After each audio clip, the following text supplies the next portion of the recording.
How did I get to Exshaw and what is it about today?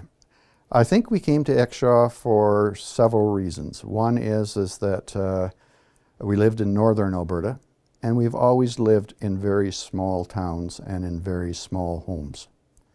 So we were rural, and we could come to Exshaw without missing amenities whatsoever.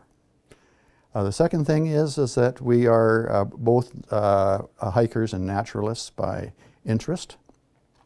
And the flowers in the valley and the wildlife in the valley and the trails in the valley.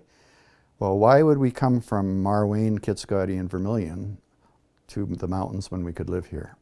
So I can tell you that I applied for a job in Canmore.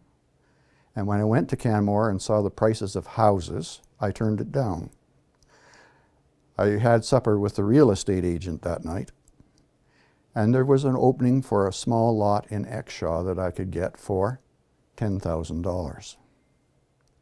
It was bought right then and there, and I had to phone back to the administration and ask if I could have my job posting even after I had turned it down, and I was successful in that.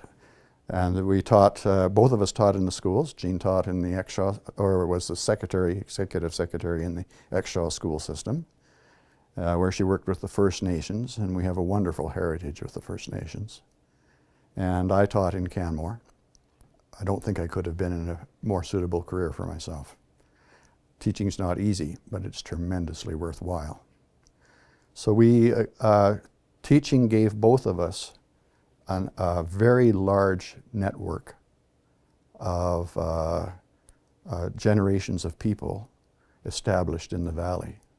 So we were connected with the First Nations and knew individuals very well. And we were connected with several generations of students in Exshaw and Canmore that are now out, and parents and grandparents, and are actually retiring at this point. So a wonderful network of people, and working with them and their presence and personality and ideas, and a rich heritage, actually. Well, when I came here, we were not a municipality. We were an improvement district, which meant that we were too underdeveloped to have elected government.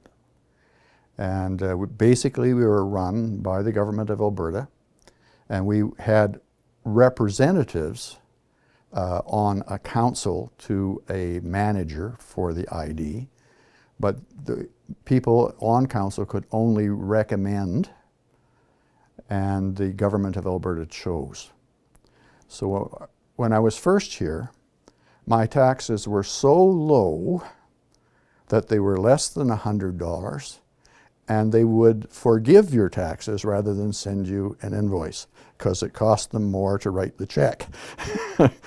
So unfortunately, those things would change rather rapidly. We came in 1977, and we came to a rural place, and we were very comfortable here. We built our own home.